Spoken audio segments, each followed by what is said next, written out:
Hello, hello, hello. Welcome to today's podcast of Her Version, a podcast dedicated to hearing stories of struggle to triumph.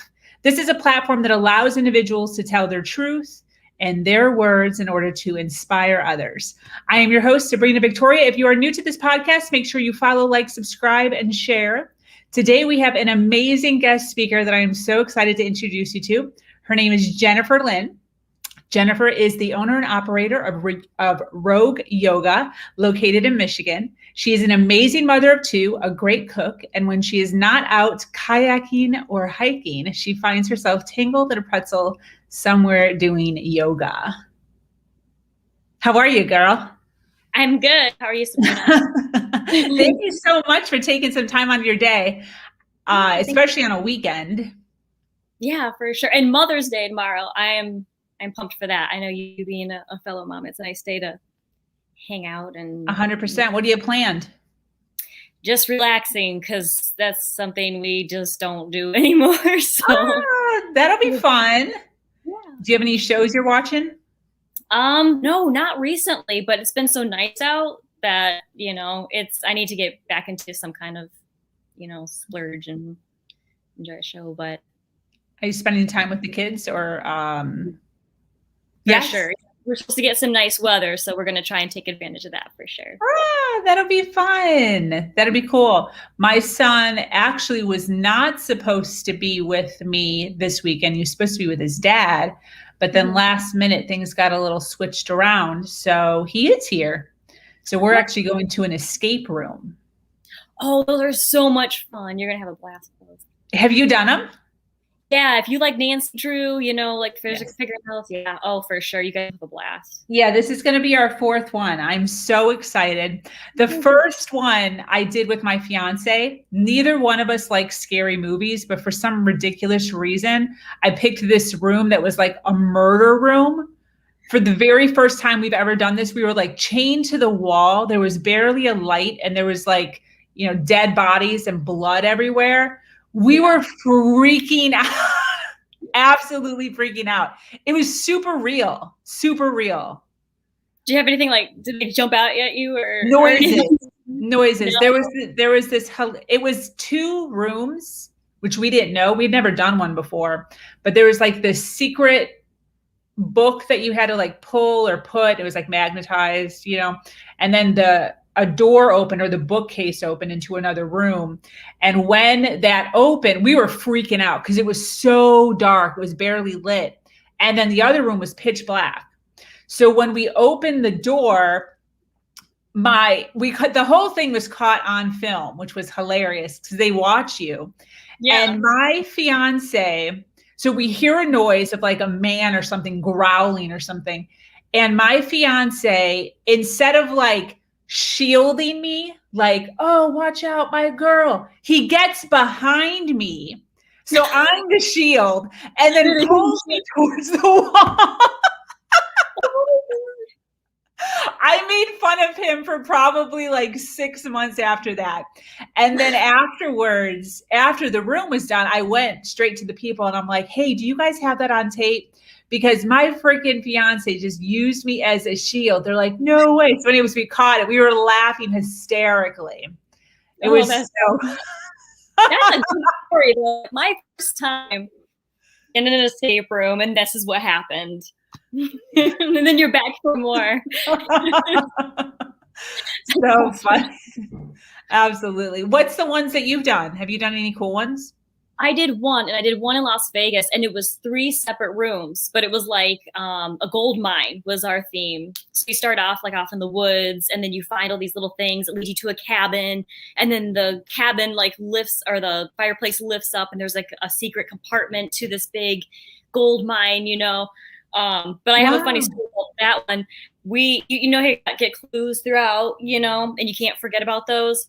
Well, I forgot to get this little gold, I don't know what it was, one of those gold rocks or something that we had to use for weight or something like that in the next room. So I'm like, I'll go get it. And I turn around and I go back up the slide into the fireplace, and I into my back because it came up quick. So like my spine doesn't curve. Your spine doesn't curve that way. So I ended up having like, I still have a scar, on the back because I'm like, I'll go get it. And I'm crawling back up a fireplace to go get this like little gold thing that we have to use for the next clue down in the gold mine. But I go again too, That's like, so funny. Were you like actually injured where you were like kind of in pain? Yeah, I was bleeding from my back from like putting pressure on. I'm like, I'm good. Let's just keep going. Yes. Oh, that sucks. Well, cool. Good. That's a cool experience. I mean, yeah, we got out. I think it was 15 minutes before the timer went up. So wow. So that's it was fun. It was funny. That's cool. Yeah, we didn't make it out of our first one. The other ones that we've done after we have, but that first one, we still had a lot of time. Like, I think we were like 2 or 3 clues short. So we still needed like probably another 20 or 30 minutes. Towards the end, like the last 5 or 10 minutes, the girl got on. We were like, there was like a signal or something where you can like ask for help. We saw the countdown happening. So we were like, help, like we want to do it. We want to finish it. But I think the last one she helped us with. So it really wasn't ours. And then we still had 2 more after that. So, but we had so much fun though. It was I totally recommend it to everyone that I talk to. It's better than a movie, It's engaging. If you go with a group of people, like who's the brains and who's, good at people's in their head, like everyone's got like a good strength, to go off of. Exactly. And I like going with my boy because it's, he's 17 now, but it's like something cool to do with him besides just, he doesn't really like going to the park and like doing stuff like that anymore, so it's like movies or dinner. So this kind of like mixes it up a little bit so we can still like have fun and laugh and like do cool things without, he kind of gets bored with that other stuff now. As they get older, you kind of have to like change what you do so you can still hang out with them, or else they don't want to hang out with you. Oh yeah. So crazy. So listen, what? I said, that's a great night to go out and do. Yeah. We're excited. I'm excited.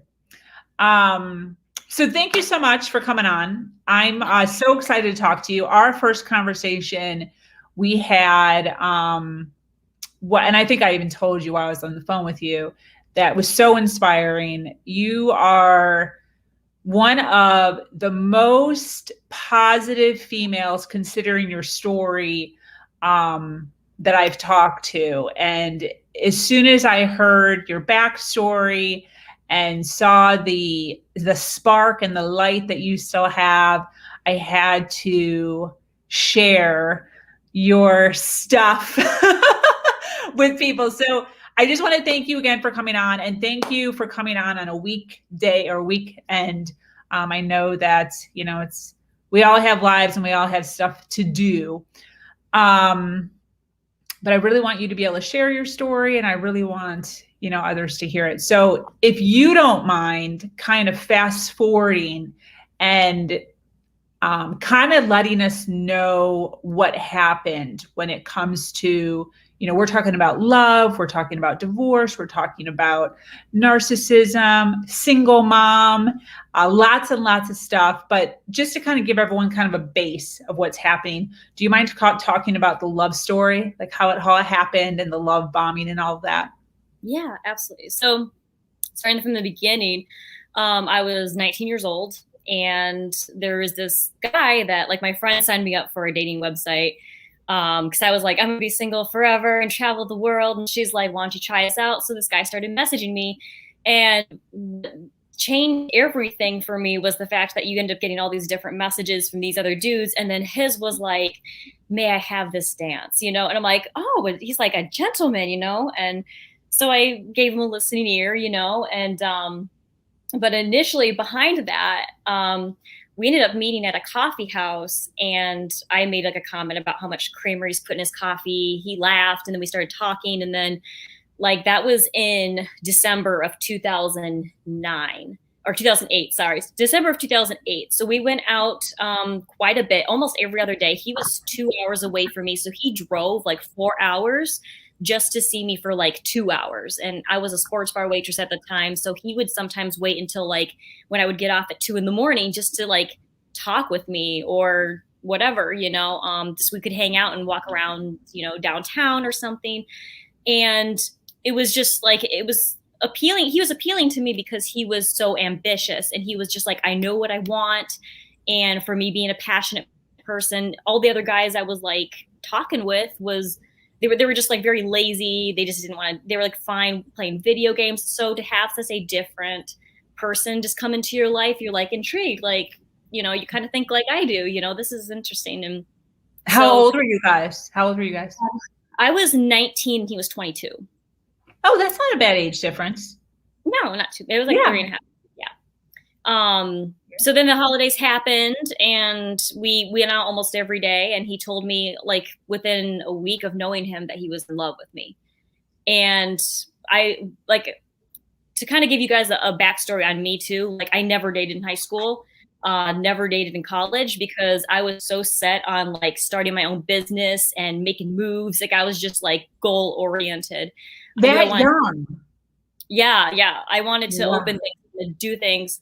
I did have a chance at one point to, and this is really cool because I signed on to be a nurse. I was going to be a nurse in the Marines, and I ended up signing on to another program where they had me like with trying to condense everything.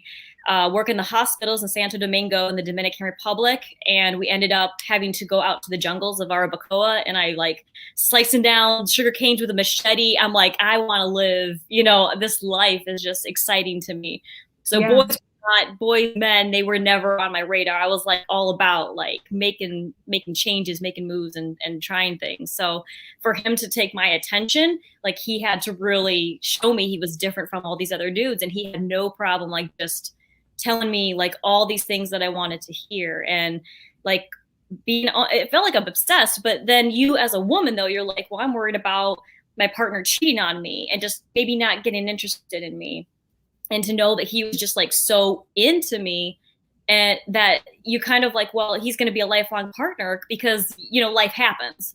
Yeah. So I saw him like as ambitious and loving, affectionate, that it was just like, it just drew me in because it was different and it was intense. And I'm again, like telling you, I'm just wanting to travel and do all these things. I like that passion and intensity. So, late January, so we're talking a month, he proposed to me.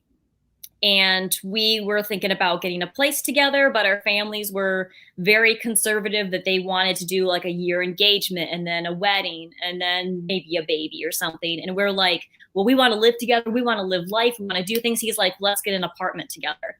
And I said to him, coming from a Christian background, I'm like, I'd feel better if we were married, at least in the eyes of God, than just to hurry and get an apartment and just be boyfriend and girlfriend or fiancés, And so he's like, well, why don't we just get married right now?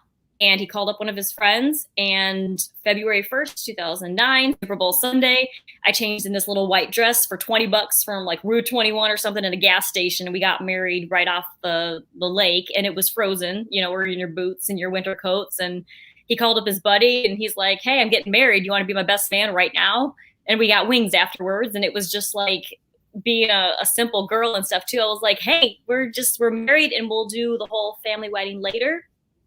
And life was pretty great at that point. Just from the whole standpoint, that was 3 months of just intense, like so much love and so much like making long-term life plans that it just came at me at once in a 3 months time. Wow. So, crazy. Yeah. So wait, so from the first time you met him until marriage, how much time? 2 months. Oh my God. Okay. Yeah. All right. Wow. And when you're young too, it's like, well, if you're in love, then we'll figure out the rest later, like we love each other. So, Wow. Now I'm 30, I think I'm 31. Yeah, I'm 31. No, yeah. At that point, you're kind of like, well, there's a lot more to that, honey. You're talking to yourself. So that's crazy. So obviously there was really no time for any like red flags or anything. I would assume you're still 100% being love bombed and everything's perfect. Mm-hmm. Okay. Yeah. So how long into your marriage before you started to realize that this was a little off? I think the first thing that threw me off a little bit was it was like 2 months after we got married and went to go. His family had like a hotel or something that they were staying at, and they're like, "Come on over," coming out the pool. So I remember sitting down with his folks, like in the pool, just hanging out, and they're like, "So how's he like his job? How's that going?" I said, "Oh, it's good. He's in South Haven, which is 45 minutes away, so it's a bit of a drive, and the weather's been terrible." And they're like, South Haven? And I said, yeah. And he goes, well, he told me that because we're 2 hours away. He said, I thought he said that he worked in like Grand Ledge or something, which would be a half hour away from them. And I said, no, but he's working in South Haven off the coast. And they're like, they kind of sit up and so they're like, but he didn't say that he was going to be that far away from us. So that threw me off a little bit of like, well, one, I can't lie. I'm not a liar. He didn't tell me anything about that either. So that put me in a really awkward spot to be. Totally, yeah. Family's very in your business, wanting to know everything. So like it kind of threw me off a little bit that he wouldn't have told me what he told his family. And also I don't want to be put in what he was wanting to tell his family that's different from reality. Yeah. So threw me off a little bit. And then he kind of started spilling to me of all these things about him that he's never shared with his family. And so it's still being 19, you're a teenager. So you're like, well, I guess all of our parents don't need to know everything that we're doing. That's maybe why he decided. And then I got pregnant 6 months after we got married. So February 1st, we got married. I found I got a positive pregnancy test. I was on birth control. We were trying to save the whole baby thing for later. And I wasn't feeling right, took the test. And then late July, I got a positive. So we weren't expecting it. We actually ended up moving in with his family across the state because he got a better job across the state. So we were like, well, we'll live in your parents' basement. We'll help out with dinners. We'll take care of everything and help out till we can get on our feet, just being kids. And then I find out I'm pregnant. And he ended up distancing himself from me almost immediately because his parents wanted to plan a wedding and they wanted to know what was going on between him and I. His mother especially wanted me to get an abortion. So I'd come home from work and she'd put me in a corner and say, you don't have to have this baby, we could just go to Planned Parenthood right now. Like we'll take care of this today. And you guys also don't have to be together either. Like you could be a single mom and it would be fine. I'm sure he'd be fine with that. And so when you're trying to like, you don't have any family, you have no friends, you're like opposite and like there's no one to talk to over here. You're living in your in-laws' basement who do not know that you're married and you want to tell them so bad because you told your family, but he decides not to tell his family and you got to wait for him to say his piece. Then you're pregnant, you're 20 years old and pregnant and you're like, what am I supposed to do? Wow. It was just like a lot. So he would come home from work and I'd say, I don't know what to do about your mother. And I don't know what to do about your dad either because I'm so close to saying something because I just will say truth, and I don't want to get in trouble and I don't want to get in trouble.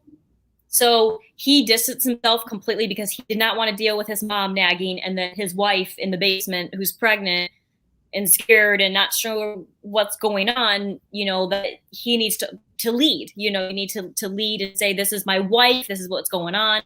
He never did. So he distanced himself and his father ended up raising a hand to my face one day as he was coming down the stairs from work. Because he said he was talking to me about something because they want to know I was mentioning that they want to know everyone's business and everything. His dad raised a hand to my face when I was 8 months pregnant because I said that we want to get a house before we have the baby. And he watched his dad with me and went right back upstairs. So it went from you are the love of my life. You are just everything that I've always wanted. You are like equal parts, you know, this, that, and the other, to I need you. Like, now is I'm scared. I'm alone. I'm pregnant. I have no friends, no family. Your family's saying stuff. I don't know how to I need you to lead as a, you know, soon to be dad and a husband, just to have. I ended up finding out 2 days before Valentine's Day that a girl emailed me and said, from one girl to another, I am so sorry. I did not know that you were married still, because your husband said that you guys are divorcing. And I did not know that you were pregnant. And so here's all these text transcripts that's in between him and I. He had said that he's actually going to leave you for me, actually. And I just thought, from one girl to another, you should know. And so that was like, I mean, at that point I was 8 months pregnant and had no idea that this was going on. It has been going on since September, the previous year, apparently. Yeah. About a week or two from what the text messages were saying, about 2 weeks after he found out I was pregnant, that's when he started this affair.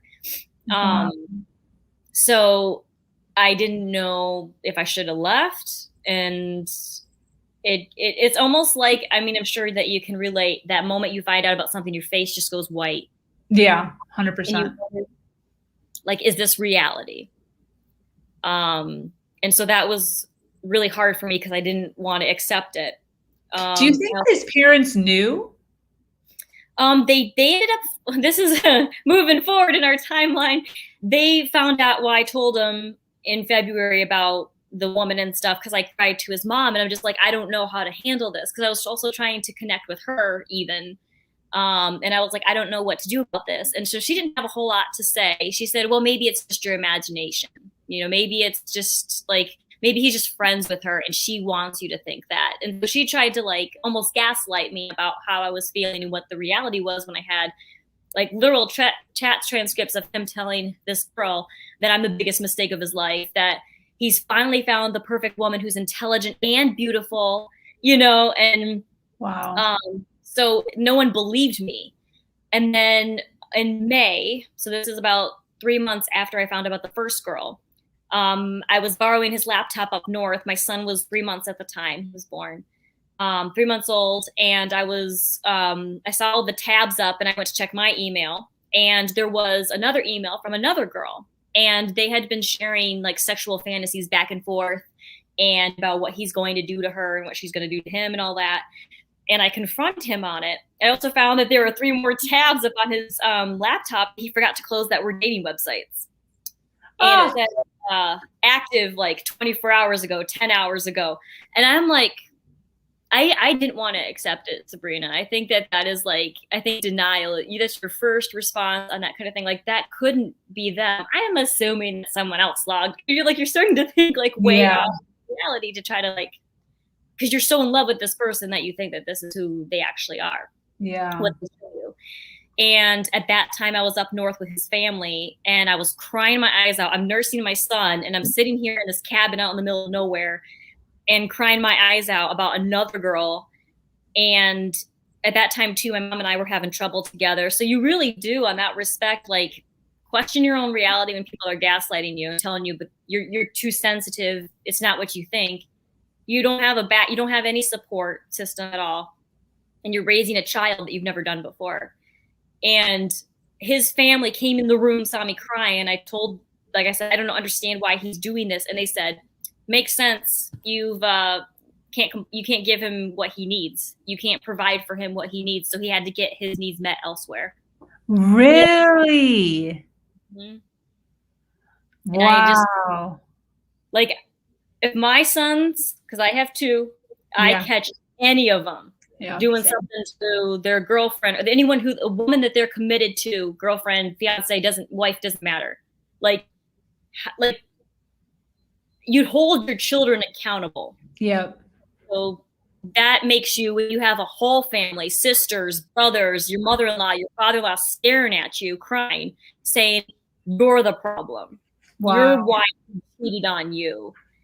And you can't leave because like you guys all took one car, you know? Yeah. It was really, I think that messed with my worth that whole weekend alone very much, because you want to have some kind of stance of self-esteem, of like that you are worth something, especially when you have someone for a while telling you so much that you're just like trying to handle everything that they're like handing to you about how amazing you are, just to turn around like 2 months later after one thing happens. Wow. I think that once you start thinking and hear, you know, when you have that quiet moment, so it's not right. It's not right. 100%. So how had you had your first child by that point, or still pregnant at that point? Still pregnant. I had him. Yeah. The 2 affairs happened when I was pregnant. When I found out about the second girl, my son was 3 months old. Okay. Got it. All right. And then when did the second little guy come along? Guy? I ended up staying with him because he said he was sorry. So I didn't want to quit. And plus you have the whole Christian thing on your back. Yeah, right. Yeah, the whole God thing. And yeah, like you don't quit, you know, you figure things out. And so it seemed like stuff was just kind of like coast for a while. Like he did his, but I think that at that point, after that first betrayal, you guys kind of like live your own lives a little bit. And he didn't do anything to fix that trust at all. So it was like he was doing his thing over here, and I was taking care of my son and working with him. So I basically put all of my attention on my son at that point. And I realized that my oldest son, we worked at a kids area together full time.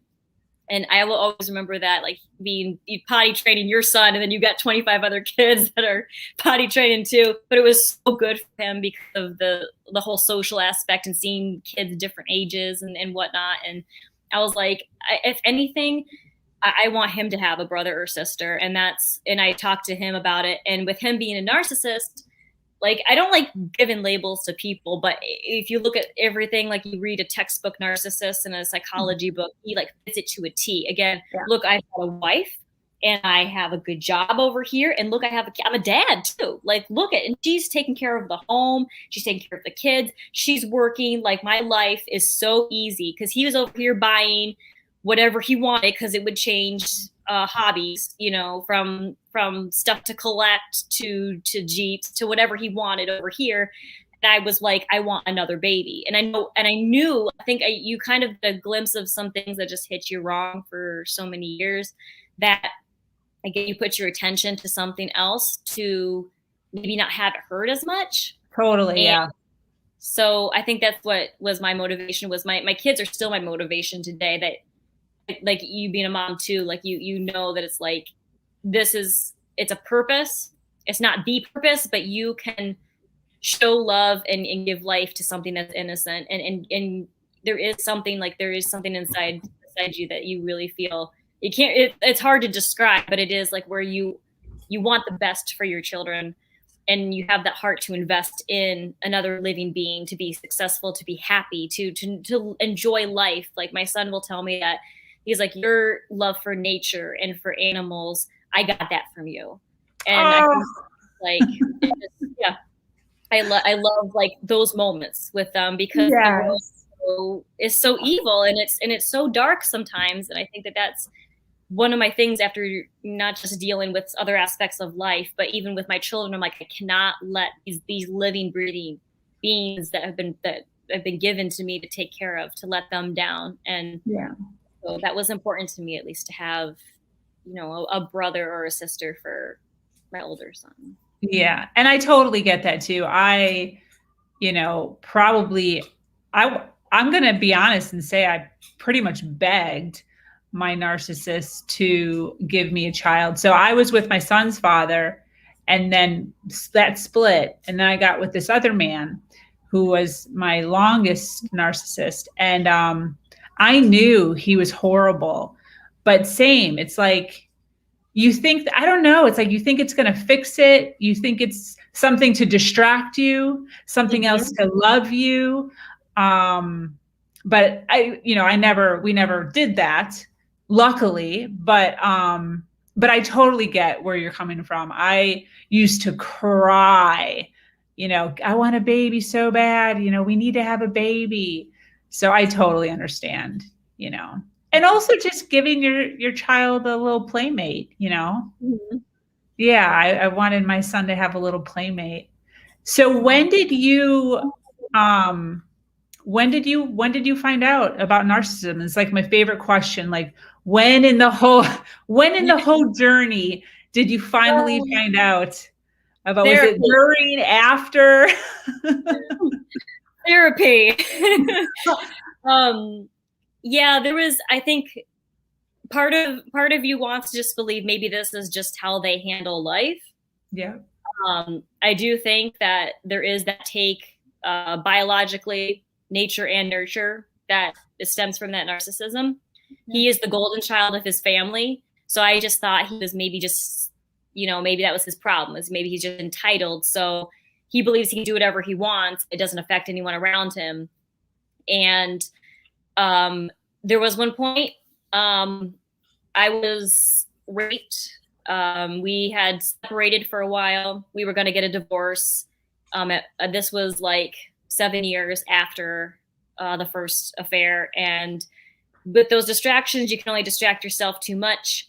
And we got into so many fights too often with little babies and all that stuff too. We're just like, well, probably should get a divorce. And I went into therapy and they started talking. I would just like spill like things that were happening and why I don't understand why I'm feeling X, Y, and Z, and trying to like being with him and stuff as well. Like he would try to project onto me that I was crazy and I was too sensitive, that I'm theatrical, Yep. and I'm asking too much. And it would always be a new woman. I also found out that he had used my social security number to open up cards in my name because he had no credit and I had good credit. So he packed me with $30,000 in credit card debt. Wow. Also an eviction that I didn't know. He just said, "Oh, I got a job over here." He never told me we were evicted. So I was left with nothing. I had a 420 credit score, $30,000 in debt in my name that I didn't put on with all his things, that he liked. And I went into therapy, and then a friend of mine ended up like contacting me, and we were platonic friends, but it was like, you're going through this hard time, you're in therapy, you're ready to move on with your 2 kids, and you have a friend from high school that's like, they just get you, that you just guys remember the good times together. So I started like talking to him, and he ended up telling me that he wanted to be in a relationship. And I said, no, I don't think of you that way. He ended up raping me. He ended up drugging me with Xanax. I guess he did it with my drink, and I was passed out and I got raped. I did the whole rape kit and talking to a detective and everything. And so this friend that was originally trying to help, I think what, you ask me right here now, I'm like, oh, he had intentions. Okay. Like, I'm not stupid, and I think you start to get more of a radar with people the more you live, even though sometimes those situations really suck. Yeah. But it was but after that, yeah, I looked now and I thought, oh, he's just being a good friend, because I've always seen him as this caring guy. And now I'm like, no, he told me that he wanted me to have his babies and that we are going to be together forever, but I didn't want that at all. So wow. That was like another reason to go into therapy. But then he ended up, my ex came back into my life, and he's like, I want to fix things. I don't want to be without you. And I was at my low point, and he said, I promise I'll fix your debt that I caused you. I promise that you will have access to all information on my phone, so I don't worry about other girls. And I'm going to be here for you, because I spilled to him that I was raped. And I said to him like what I went through, and he's like, I will be here for you for your therapy to get through this together. Wow. So, okay. love bombing. Yeah. All the way circle back to square one. Like, I will be your rock and I will love you. So 2 weeks after we got back together, he started telling me the men you slept with when we weren't together. We were gonna divorce, and the one guy who raped me was the men at my hoe phase. And when I'm over here, I talked to a detective, Sabrina, and they told me the way that he had done things, the guy who raped me, I will never see him go to jail. He will never get I will never get my day where I see him in handcuffs and in jail. They said the way that he did things was just, she said, honey, it's probably better for you to go through therapy and just let this all go than to think you'll ever be able to prosecute him and have it be successful. Wow. And the guy did have a background in that kind of stuff. Like he was very intelligent in that respect. And so I'm telling everyone out there, you go through that stuff, you feel extremely alone. It's with narcissism. A lot of people don't understand. And you don't expect them to be 100% empathetic unless they've been there, but you still can see that it's a sensitive thing, and people always try their best to help others, you know, where they can in whatever trauma they've been through. And when I'm over here, like getting therapy, also trying to work, be a mom, and fix my marriage, he started using my rape as ammunition. Oh. And so when you have someone who says that they love you, and they're like, I'm taking this vulnerable thing that you have shared with me about yourself, and I'm going to keep it safe here. Yeah. Just turn around and say, you are damaged goods. Yeah. You're a POS, you know, and tell you these things. I started actually talking to a lot of these things with my therapist, and she said, you're dealing with a narcissist. And that's the first time that I ever heard it, but it had to take like, and I don't mean to drag that out, but it's kind of that little story, you know, of that. It's all those things. Like it's like a textbook narcissist, that they will take something valuable of you with, I have a good heart. Don't worry. You're safe with me. Just to be like, you are nothing. And he had one point where I was crying on the floor, just like beyond myself. And he smirked. He had that little side smirk and walked away. And that, like, it's almost evil. Yeah. Though you can tell a lot by a person's eyes, you know, and that bothered me so much, that this was, I mean, everyone's flawed, everyone's mistakes, but to be like, that's my children's father. And that's the man that I thought I loved and loved me, and that we were going to grow old together. And just to see that person's capable of those things was another one of those like white face, like, you know, moments of like, wow, like I just saw reality, you know? Wow. And, yeah, that would be, I understand. How many sessions of therapy before this actually came up? About 3 or 4. Okay. Because we started, you know, like pretty early on, you know. Got it. So then you found out, and then, but you're still with him. You're back with him, kind of, right? So what actually broke it? Like what actually? Yeah, I'm not with him now. I left in September of last year after 11 years of marriage. Again, after that time, we tried to get back together. We spent a year together, but again, it was like same cycle, different day. We would fight, and then he would be gone for the week doing tournaments or something, and whatever new thing he was into.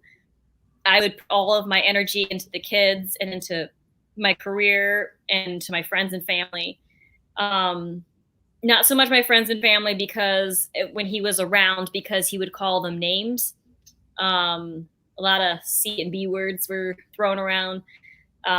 So then I didn't want to upset him. So I would isolate myself from my family, and I just would focus on my children at that point, because that seemed to be the safest bet. And not that you should ever not, you know, be with your kids, but I think that it's difficult when all of that effort is on them, and you guys are just existing, and it gets a little, there's a couple nights where it ended up being like 3 a.m. in the morning, we were fighting. Wow. And I think I want to say, for anybody who was in a relationship like this and hasn't left, you really do almost have to pretend that you're a different person. Yeah. And get your stuff in a row. I paid off my debt my credit score now is 808 because I ended up working out a plan with them, and I'm debt free. Yes. So during that time when I knew, like, it was like one of those moments where the rape was it, because I would talk to anybody else, and even me personally, like you yourself say, like at times, like maybe I shouldn't expect myself out of other people, but you look and you say, like with going through therapy has helped me a lot, that you get to a point where you remind yourself that you are worthy, like despite the fact that this person doesn't think you are.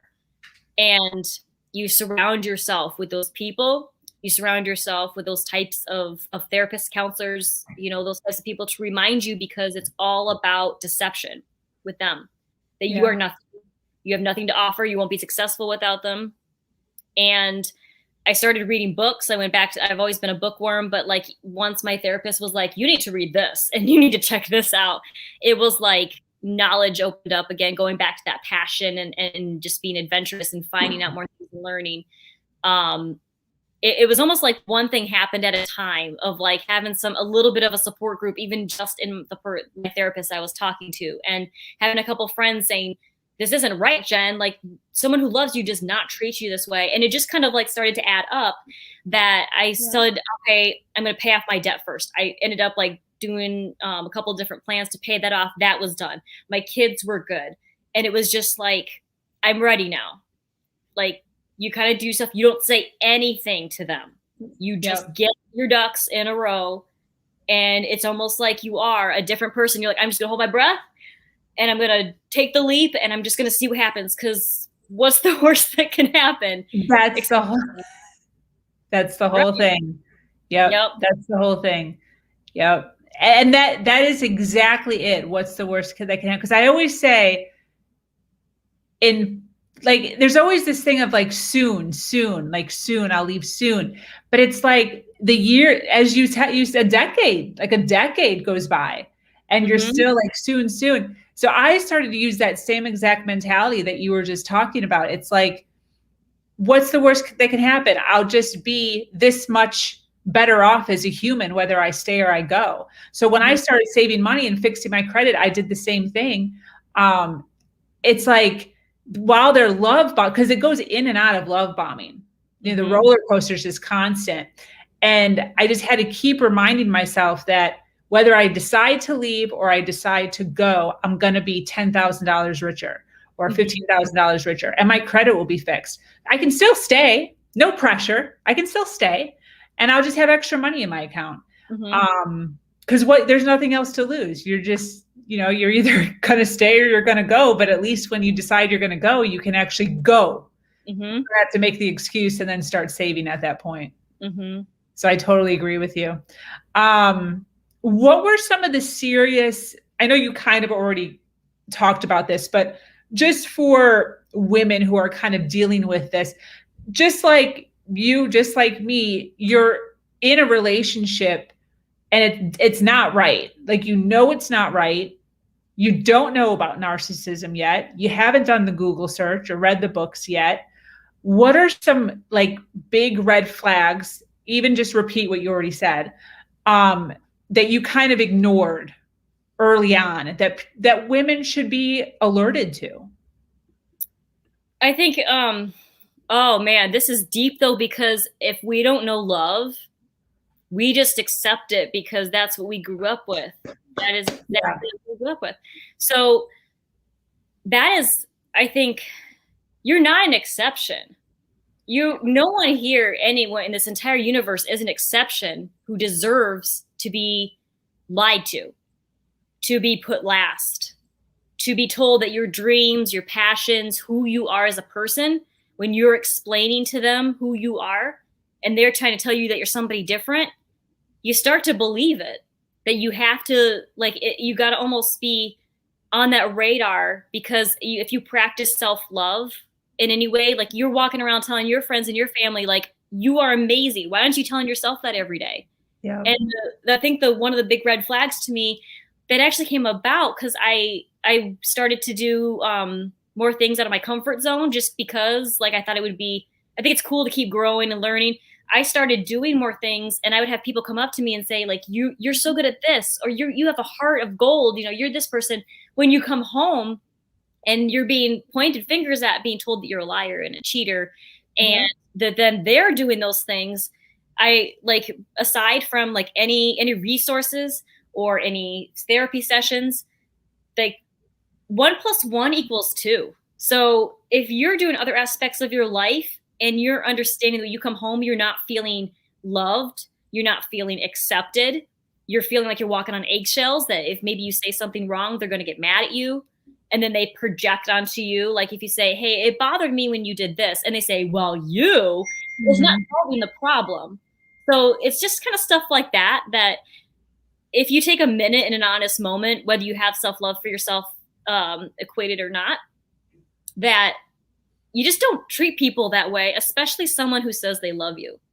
Exactly. 1 + 1 has to equal 2, Yeah, exactly. I totally agree with you.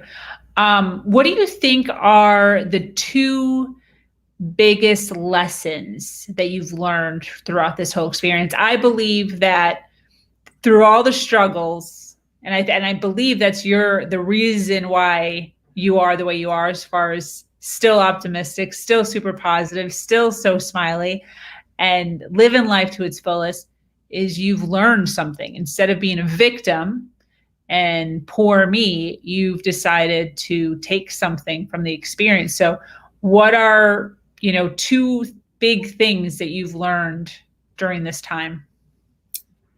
That life truly is good, because when you find yourself alone out of a relationship, that's especially from a narcissist, when you've been like beaten down, even if it's not physical, emotional and mental beatdown, that sunrises are gorgeous. And ice cream is so good. We don't eat ice cream because we're afraid there's just so many things that I just didn't like.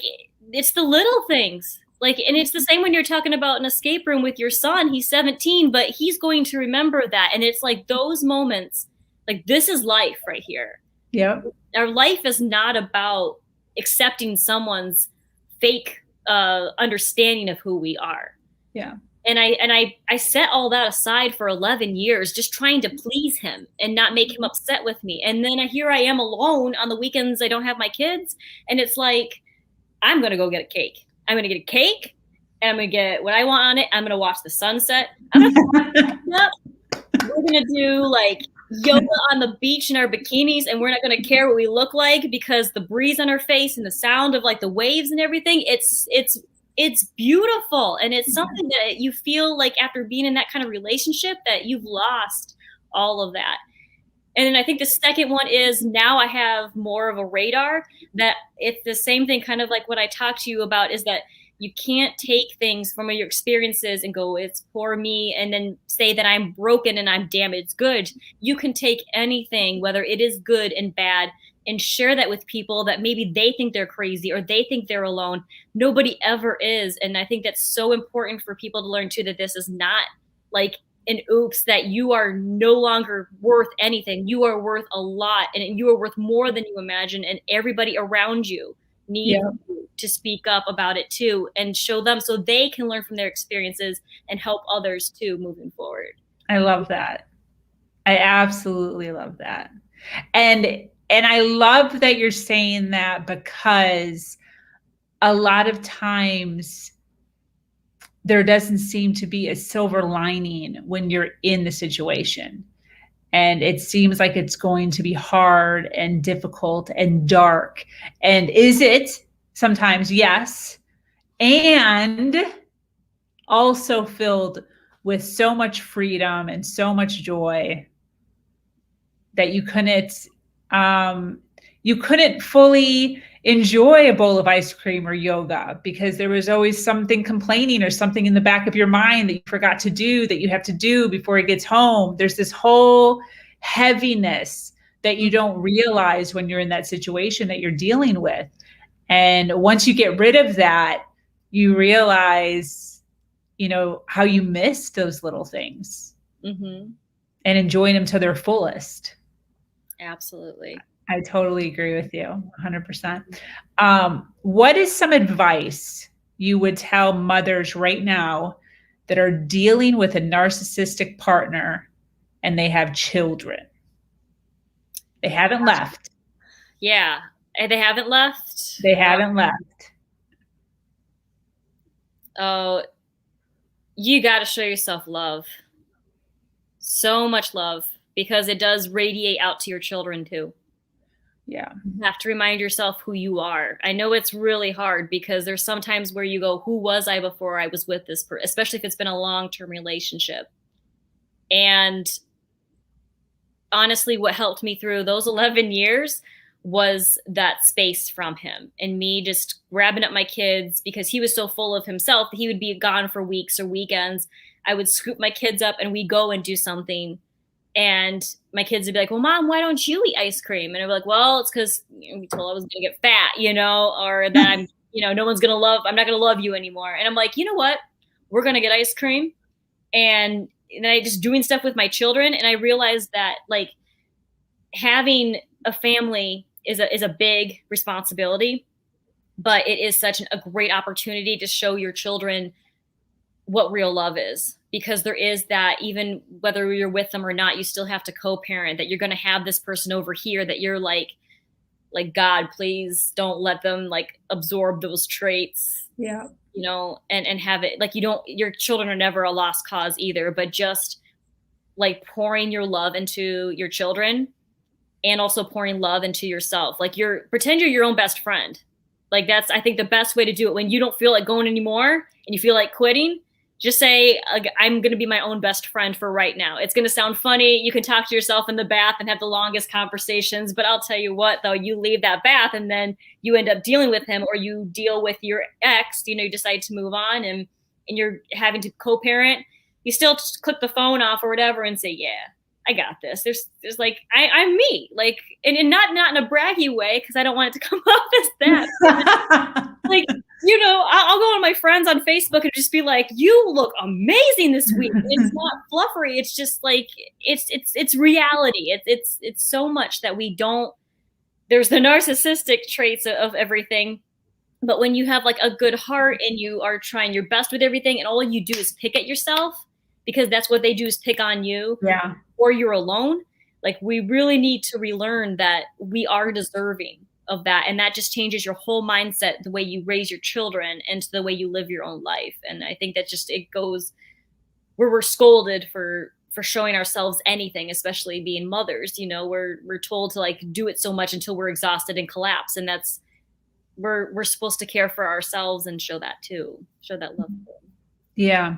It sounds like you had similar to me, where my ex worked nights.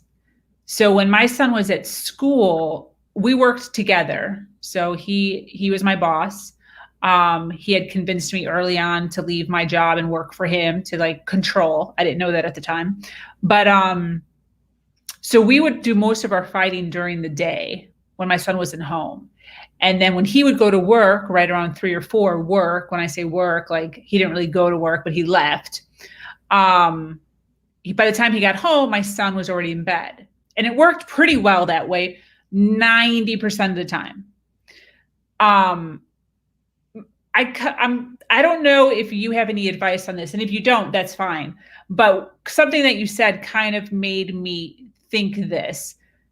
Do you have any advice on how to speak to your children about how their father is acting without traumatizing them? Because they act out. They act totally foolish. Now, looking back, do you have any advice on what you did wrong or what you did right during situations like that? I have too many times where I'd always say, I don't know. Okay. Because that's one of the reasons why I left. He came back from the bar at 2 a.m. He had been drinking. My oldest son and my youngest son, my oldest son came into my bed because he had a tummy ache. My youngest son followed because he follows his brother. So my oldest son was awake. My ex swung open the door, hit me in the face, and screamed bloody murder at me, not knowing the kids were in bed. And my oldest son like woke up, like shooken up, and he was just like wide-eyed that he saw his father hit his mother. And that, to me, that was definitely the point where you kind of do rise up and you go, okay, enough is enough. Like someone almost like got you a hold of reality. Yeah. And even today, he asked me, he goes, Mom, why did Dad hurt you? I didn't like when Dad hurt you. And I say, I don't know. I said, your dad is, I try to say more of a positive thing about, because I see the way he treats me behind closed doors as opposed to what he projects out to everybody in the outside world. And even the way he treats his children seems, from what I can tell, like he does care for them. They don't go without food or clothes. I just say, like, your dad loves you, and that's important to your mom, that your dad does love you. It's difficult when you're dealing with a narcissistic ex or partner that they are so full of themselves that they want to be almost absent completely from their children's life. That is really difficult. I pray a lot. And like, I come from a Christian background. I do believe in God. I believe in some kind of higher power in this universe. But I think there's sometimes I just don't know what to say to my kids, except that I don't think that you should down talk your ex or down talk your partner to your children, because I agree. My parents went through divorce on and on throughout my whole childhood. There was 5 kids in my family. So I was like the oldest and like taking care of everybody, doing that. And I remember being split in half of like, who do you love more and all that, who do you want to live with? And then they would bad talk each other. And I know how much damage that caused me, because when you have your parents, if they want to be in your life, you're like, well, I love both parents, I can't choose. For different reasons you love them, and I don't want that for my kids. I don't want them. I want them to see in the same, I don't want them to see like the worst sides of their dad. That's why I left, because it got worse and worse. But the kids are resilient and they are strong. You give them a good foundation, a good home, a good sanctuary, life, they end up figuring it out themselves, like what's right and what's wrong. And I try to also use that as some kind of learning experience too. This is what you do for people when they're in my care, and just try to raise them right as best I can. And they will start figuring out, something that's in the same way of just like, oh, that's not okay, and that works. Praying for that too. Yeah, I totally understand that. From what you remember, what were the first 3 action steps you took? So like before you left, to regain your freedom? I paid off the debt that took me 5 years to do. Wow. Yeah. Yeah. I was a stay-at-home mom, but I was also trying to do things on the side or the jobs I've had when I could bring my kids with me. Very slow. I sold anything that I had. I barely had like anything of significance at all.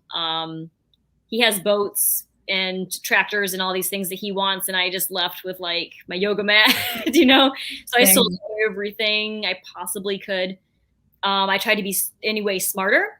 I fully believe that even though there's obstacles, there's opportunities. Mm-hmm. So I would be like, okay, this is my life right now. I'm living over here. What does that look like? And you start to just like almost manifest or daydream, whatever you want to think of like, what is this going to look like for me? How can I be smarter with money? How can I be smarter with my career without taking too much away from my kids? What am I going to do? You just start thinking of like the logical steps to take, and then just take those baby steps forward with like showing yourself grace throughout the whole thing. It's not going behind your partner's back and trying to like scheme against them. This is not love. You have to understand what abuse is and what a bad day is. You have to learn to differentiate. I highly recommend like a counseling or a therapist works so much for me, because it opened my eyes again. When you're dealing with a narcissist, this is their reality, but it doesn't mean that it's truth right here. Exactly.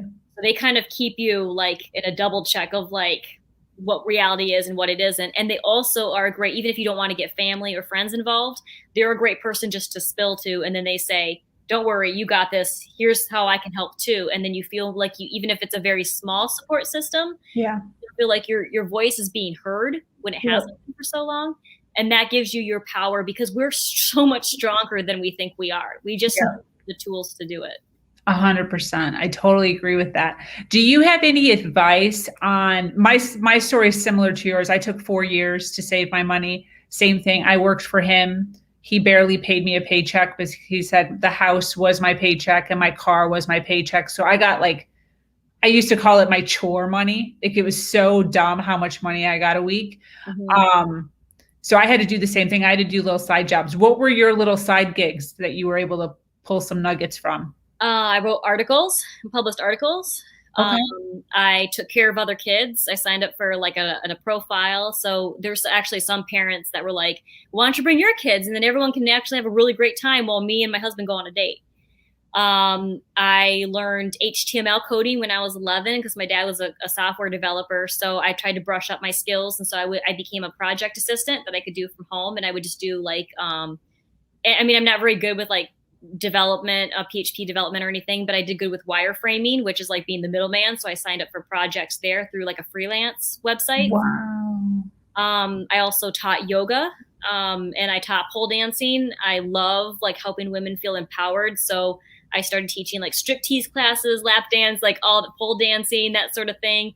I did some of it virtual, some of it in person. And that also is like where you can build up a community too. But we were all moms. So it was like, we want to gain our power back and feel sexy and amazing, So it was basically like taking your passions, anything that you can think of that you might be able to do, even if it's monotonous, like data entry or something, there's always something out there. And it was just kind of like finding what the market needed. And then I would try to figure out how I could get that type of job and if it would work with being a full-time mom and no help. And so it's just kind of like trying to find, if you got obstacles, find what your niche is, what you're like, I can do something like this. Then it's going to open doors, if you could keep knocking. 100%. What did he say when you started doing yoga and hanging out with all these powerful women? Was there any comments, any put downs, I would imagine, or how did he deal with that? Oh, it depended on the day. If it was like that he benefited from it, like his friends would be like, oh, she teaches yoga and she does pole dancing. He's like, yeah, that's my woman. That's my wife, Got it. It would be, oh, you just want attention. Oh, you just trying to be a slut. You're just trying to be this. And so it depended on when it suited his narrative. Got it. Okay. Yeah. But still kept going. Mm-hmm. Kept going. Mm-hmm. That's awesome. What personal growth has happened since you left that relationship? I realize I'm a totally different person than what I thought I was. Really? Mm-hmm. In what way? I have a lot more to offer the world than what he thought I originally did. Wow. I'm a better mom. I'm capable of a lot of things that, like, I grew up very scared, just a scared child. And then I got adventurous, telling you about that I was going to be a traveling nurse and all that, to that I'm a worthless piece of crap and that I have nothing to offer the world. And then I get out on my own and I'm like, really? I can get this gig? Like, really? I can do this? Like, oh, I don't know. I don't think I'm smart enough for that. And then it's like, you end up getting a 98% in your tests and you get your licenses for this. And you're kind of like, wow, this is cool. Like, I don't know. Like, it's nothing about like how great you are. It's nothing about having some huge ego. It's very much that you deserve to be here on this earth. You have a purpose. You are capable of anything you set your mind to. If you are passionate enough for it, there will be opportunities for that. And you'll be amazed how you can impact other people. And you do have so much more purpose than what this person's told you for so many years. You have so much value than what they tell you. And that, it just blows me away because you end up having that moment where you're like, I am a completely different person than, like, I don't know. It's sometimes hard to describe, but it's definitely where you see sides of yourself that you never saw before. And it's encouraging. I think it is like where you know that this isn't the end. So yeah. I think that's just, and you constantly are going to grow. You're going to trip and fall. You're going to not be proud of yourself some days, but the whole point is that life is a whole lesson and an experience. So I just think that taking that with as much love as you can, and you can give it back to people. We can't love other people without giving some grace to ourselves and forgiveness to ourselves. And I think that took a long, long time to do, in the baby steps, in the same way, like you were talking about how you get the baby steps to even leave, let alone growing within yourself and knowing that you hold a lot more than you think you do. 100%. I totally agree with that. What about your kids? Do you feel like there's a negative impact, positive impact? How did the whole separation, how they are now, how has this impacted them? Because that's a worry. That's a worry. We've cried a lot. Lot of tears, but it has more to do with that. My youngest said it, he's only 7, but he said it very appropriately. He's like, it's hard for me because I love my parents very much, but when I'm with one, I miss the other. When I'm with the other one, I miss the other one. And he's like, I just do the best that I can. And I know that I have a life of love, and my mom and dad both love me. And I like having, I like that you guys don't, my oldest says, I'm glad you guys don't fight anymore. I love dad when he's good to me, but I'm glad that you're happy, and I'm glad that you're safe. And it's like, I love my family. So they see it more as like, I'm glad there's no fighting anymore. There's mom's not crying anymore. There's less screaming. There's more opportunities, because now that he's got a girlfriend, but the kids and I do so much together now. And my oldest mentioned to me, he goes, this reminds me back of like when we were young and we did floor forts and we played video games together. We watched movies, and then we went on a hike, and then we went to the beach. Like they're talking about the times when my ex was out of the picture the most. Got it. And I think that again, when we're going through this, all of us are impacted, but we're taking that time and that energy and love together to do those things that, you do to bond together. And I think that's like kind of the glue in this whole process, that it's not over. It's not over. I love that. How, you mentioned your ex has a girlfriend. A lot of times when I speak to women in our situation, they're a little jaded, a little bitter. Where are you? Where do you sit right now as far as finding love and moving forward in the love category? The love category. Well, like he ended up picking her up and saying that he's going to marry her, I think like the 2 months after I moved out. So I saw her, initially you have the whole like, wow, that was quick. Like I'm that forgettable and I'm that easily replaced. And then you're like, nope, this is a love bombing. She's experiencing what you experienced. Yeah. He would have married her by now if we weren't still, we're almost through our divorce. We're like at the tail end, but I look and I'm like, well, he would have married her within 2 months, same timeline as me. But she's a baby. She's not as seasoned as what I've been through. So it's like, I haven't talked to her. I did meet her once, and I walked up to her and I shook her hand and I introduced myself. She didn't give me eye contact. She didn't tell me her name. She just kind of gave me the, and so she just comes off as like, I don't hold any negative feelings toward her. Yeah. It's kind of like sitting there, the Michael Jackson, I'm just here for the comments, eating popcorn. That's kind of where I'm at right now, that I'm just kind of like, well, it's a choice for him. And it's hard some days because again, the past kind of comes through and bites you, tries to. But I've just heavily invested in my children and really trying to embrace this new life, because I know too, again, if you don't love yourself, if you're not healing yourself here, how can you expect to have a really successful relationship in your next relationship, or not miss the red flags that you experienced in your last relationship because you're too raw to jump into another one, and then miss those because maybe it reminded you of your ex, but for the wrong reasons, Yeah. Girl, I totally get it. I totally get it. So yoga, I know, is a big thing in your life. You explained the evolution of your life as far as, yoga coming in at a really young age and helping you out a lot. Mm-hmm. what, how's that impacted you? What's going on with the yoga thing? With yoga. That's just been, it's almost a sense of nostalgia at this point. But anytime I've ever done yoga, I did it I started off doing it when I was 12 years old. And now I'm a licensed yoga instructor since 2015.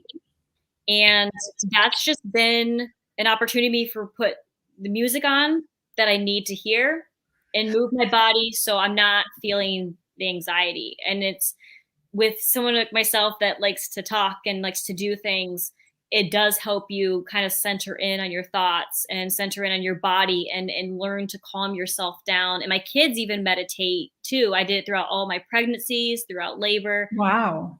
And even my youngest and my oldest struggle with anxiety, that I say, like, you got to take your deep breaths, and we do like the pranayama, like with your, breath work. And my youngest will sit like and meditate when he's saying that he's really stressed about a test or something. And so I just see the effects. It's not from like a spiritual aspect I mean, you do kind of feel connected more into your body than when you're all up here and you're stressed and anxious. But I think it is just one of those things that you're stressed, we cope in whatever ways we can. And I would be like, I'm going to put on some Janis Joplin and I'm going to flow it out, or I'm going to listen to some soothing, calm music. And that's what I need right now. And it just kind of, I think, makes you in tune, that eventually it becomes just this regular habit, that it's a chance to show yourself some love, almost like a friend saying, all right, I'm going to take you for the day and I'm just going to be, loving to you. And then we're just going to see how it goes, And that's kind of the same with yoga, is that I roll my mat out, I put the music on that I need, and I just move until I'm done. And it is very physically and emotionally healing for me. I love that. What does I know the new company is blossoming, Rogue Yoga, right? Yes. So that's in its baby stages right now. That was, again, I left my ex, kind of sat up a little bit taller, and I educated myself, and I'm like, I'm going to open my business. And I got my LLC for Rogue Yoga. I want to make it into something that's an experience for people. I want LED lights with different vibes and feelings to it. I want music. I used to train my students when I did live classes before, just as like kind of a contractor, dance instructor, yoga instructor. I created these classes that just felt right. And it felt right with the group that I was doing it with, that now I'm taking all of these experiences and I want to put them into one business. And I'm just kind of going from there and seeing what the whole universe, comes from that. I love that. Opening up for you. Exactly. That's awesome. What does Rogue stand for? I know what it means, but like, what does it mean to you? So I'm a Star Wars fan. Like, yeah. So my dad and I have watched since I was 5. I have a Star Wars Jeep my kids and I designed. And Rogue One, the movie, is one of our favorites because it connects all the old Star Wars to the new Star Wars movies. But everyone's always told me, they're like, you're not a typical yoga instructor. You're your own thing. It's like you're a yoga instructor gone rogue. So I can't, connect both of those two. And I'm just like, I'm going to make this like where anyone who feels like a misfit, I can't do yoga, don't want to do it, whatever the typical stereotypes you've seen, we are going to blast all those in this business. And I love that. Mm-hmm. I absolutely love it. I'm so glad I asked. That's cool. Yeah. That's cool. That's a great idea, because there's a lot of issues with people not feeling as if they can do yoga, or it's not for them. Plus it kind of has like a rugged feel to it. So maybe a lot of those men that should be doing yoga won't mind hanging out there. Mm-hmm. I love that. Ooh, my phone. So listen, right before we end things here, I like to kind of lighten up the mood a little bit, because a lot of times it gets a little heavy. So I have a 5 lightning round of just, get to know you silly questions. Mm-hmm. And then I like to end with a last question of advice. Okay. So you ready? Let's do it. Okay. What is your favorite type of yoga? Vinyasa and Ashtanga, because it's all like it's a power flow. It's not really slow. and you can do headstands, which I'm trying to fix because I was in a car accident 7 years ago and my clavicle was messed up. So I haven't, the last time I did a handstand was like 11 years ago. Oh So my. I'm working to like get back, and I've done a couple, and I post on Instagram of like, I got it in the first time in so many years. But I like the challenge. It's a power focus. So it makes you really dig deep in here to have everything physical effect there. Awesome. I love that. Beach or pool? Beach. Favorite female celebrity? Female celebrity. Oh my goodness. Who's popular right now? I do like Mila Kunis. I think she's just like this badass girl. I've always liked her since the beginning. Oh my goodness, like the 70s show. 70s show, yeah. And she had that ages us a little bit. Yeah. Dude, it's so crazy too, because I always thought that she looked so cute with Ashton Kutcher, and then she freaking ended up with him. Yeah, and you're just like, oh, yeah. They're adorable. I totally agree with that. Cats or dogs? Dogs. Do you have a dog? I had 3. Yeah. In your life? Yeah. I've loved. I mean, I don't know what it is about them. They got souls, man. Like I mean, cats do too, but it's a different soul. It is totally different. Yeah, my fiance always says that if I was an animal, I would totally be a cat. Yeah. Yeah, he's like, you just do whatever the frick you want. You don't give a fuck. Like, pretty much. That is like the mindset to have. You're like, yeah, even the whole, like, he'll call my name from across the house, like, babe, Sabrina, and I just ignore. Just he'll come to me when he wants. He's like, didn't you hear me calling your name? I'm like, yeah. I didn't feel like coming. He's like, you're such a cat. A place you have to visit before you die. Hawaii. Okay. The volcanoes, just the culture, just the fact it's its own island. I don't know what it is. I think you have like an attraction, a draw to something, and there's just a lot there I want to at least see. I get that 100%. Have you ever, I've never been out of the country. Have you been out of the country before? The Dominican Republic and Haiti, and then obviously, like Canada and Mexico, but I want to travel so much more too. My family is, I have a background from my family heritage in Norway. Like we come from like Vikings back in the way day there. So wow. Like I want to go visit Norway and experience the culture itself and heritage and all that. So. Wow. Very interesting. I have yet to leave the country. My fiance has been all over the place. So he's always telling me all these awesome stories, and I have nothing to relate. I just sit and listen. So one day my day will come. Yes, you should do it. One day. So last question, advice from Miss Jennifer Lynn. You ready? Yes. After a woman finds out her spouse is a narcissist, but doesn't have the courage or the money to leave, how does she go about finding and keeping confidence while enduring constant belittling, blaming, and degrading? What would you say? Collect your support system. Get your support system. Don't let him isolate you or her. There's narcissist females too, but don't let them isolate you, because your resources are your power. Because you have it in here, but he's making sure that you're not getting that notice at all. So your focus should be to get your resources together, whether it's again through counseling or therapy, to your friends, to other women that have been through the same thing, to know and remind yourself that you're not crazy. You're not thinking crazy, like, you are seeing these things and they're not adding up, and you're trying to get your grip of your power again. It's just start from that baseline of that support system in any way, resources, therapists, people that are smarter than you. I mean, that's the only thing that's helped me for sure. I couldn't do without people that have been through it. I would feel like I wasn't strong enough. And I give all my credit to them.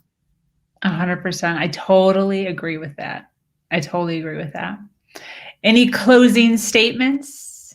Well, I appreciate just being here. I think that what you are doing is absolutely amazing and it is so, so needed. So I can't even tell you. I was so excited when I heard that you wanted to talk with me and stuff. And that was Thank you. Thank you. And thank you so much for sharing your story. I, again, appreciate you taking the time out of your weekend to sit down and share your power, share your inspiring story, and how you came out. You came out shining bright and brilliant, and you're doing your thing. You're doing your thing. You're moving forward, and you're making strides, and you're changing. You're changing the trajectory of where your life was going. You're going a different route. Yes. And I absolutely love that. So let me close up here. So thank you so much, everyone, for listening in and joining us here on Her Version. If you have an amazing story to share of struggle to triumph, be sure to reach out to me here or at herversion.life. I am your host, Sabrina Victoria, and I'm grateful to be here sharing a platform that allows people to share their truth in order to inspire others. Have an amazing day. Much love.